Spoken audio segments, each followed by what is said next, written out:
cannot leave you, so it breaks my heart to go. Something tells me I am needed at the front to fight for the poor. See the boys in blue are marching, and I can no longer stay.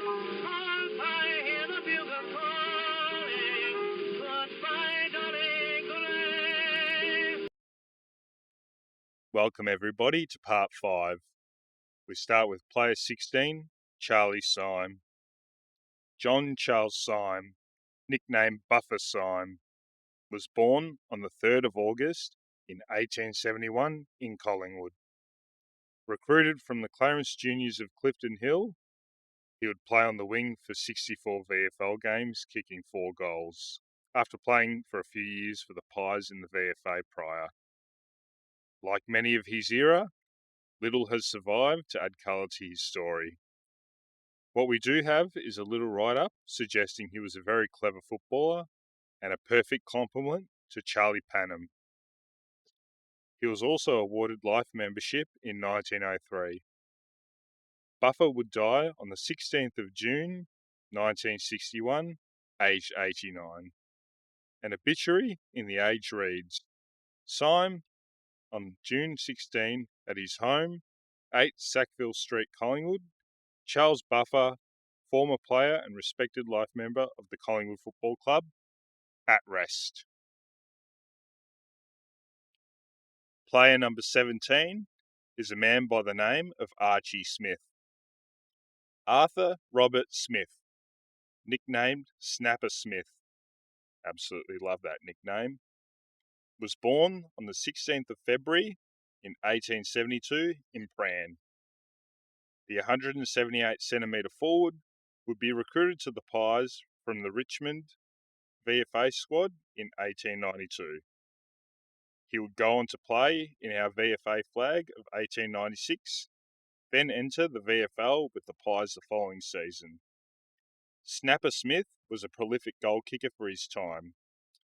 Across the VFA and then VFL, he would win the club goal kicking for 7 years, and would also win the VFL goal kicking award, now known as the Coleman Medal, in 1898.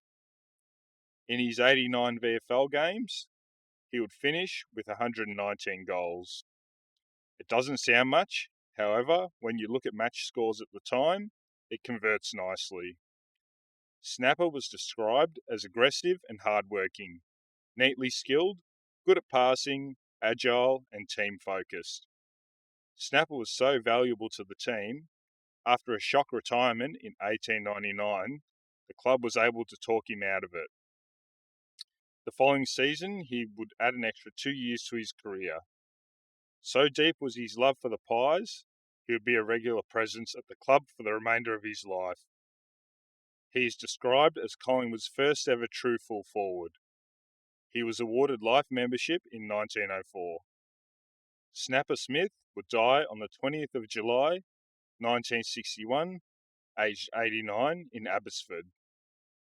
An obituary reads, Smith, on July 20, Arthur Robert, of 60 Studley Street, Abbotsford, beloved husband of the late Joanna, loving father of Rose, Albert and Fred, loved brother of Florrie and Rose, at rest. Player number 18 is a man by the name of Bill Strickland. William Strickland, born in Sandhurst, Bendigo, on the 17th of August, 1864. Junior Club of Brunswick. Was a centreman standing 175 centimetres tall, and our very first VFL captain. Such is the CV of this man, I am best to get the accolades out the way before discussing him further. AFL life member.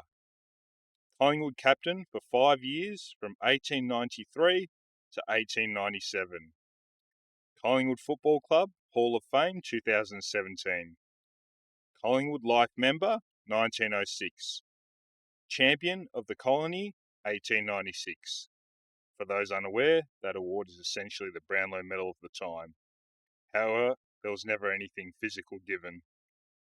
and VFA Premiership in 1896. What makes Bill unique?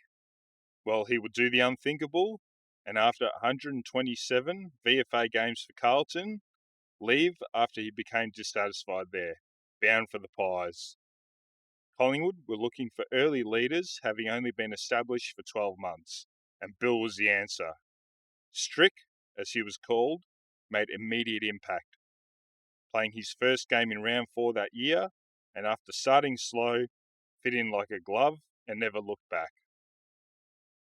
In a time of football where coaches didn't exist, the captain was essentially both figures.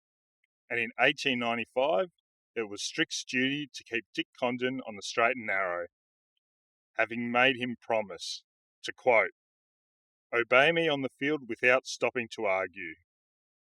Strick is credited for setting the foundation of the club's successes for the next 40 years. An absolute pillar of early Collingwood, and a man Pies fans owe a lot to. Not only the decision to leave Carlton that made him despised, but to take on the mantle of captaincy with ruthlessness in order to shape the club, holding no fear or favour.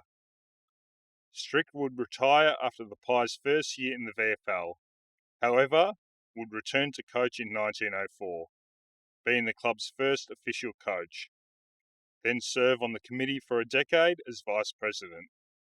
The keen fisherman and composer of music would move to Sydney after this time to take up a role with the government and live out the rest of his days there, living to the ripe old age of 95, dying on the 24th of November, 1959. He was buried at the Waroona Cemetery in Sutherland, New South Wales. Player number 19, Alby Tame. Albert Edward Tame, born on the 16th of July, 1877, was an 177cm wing forward recruited from the Collingwood Juniors. He would chalk up 29 VFL games for 2 career goals. Very little is known about Alby. He seems to have been in and out of the side quite frequently in his time. If anybody has any more information or a relation of Alby's, please contact me via the email in the channel description. Alby died on the 30th of April, 1965 in Fitzroy, aged 87. Thank you for watching the video today, guys. I'll see you on the next one.